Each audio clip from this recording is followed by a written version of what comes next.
នៅឆ្នាំ1759 ស្ដេចសៀមព្រះចៅសូរិយាអម្រិន្ទដែលអ្នកខ្លះហៅថាព្រះឯកថាតបានឈ្លានពានយកទឹកដីភាគខាងជើងនៃព្រះរាជាណាចក្រខ្មែរបន្តទៀតខណៈបុព្វបុរសរបស់ពួកវាក៏តែងឈ្លានពានយកទឹកដីភាគខាងលិចនៃប្រទេសកម្ពុជាយើងជារឿយៗផងដែរ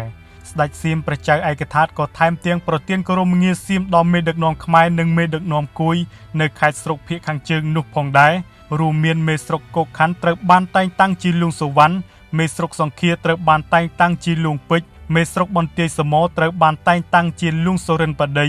មេស្រុករតនបុរីត្រូវបានតែងតាំងជាលួងស្រីនគរតី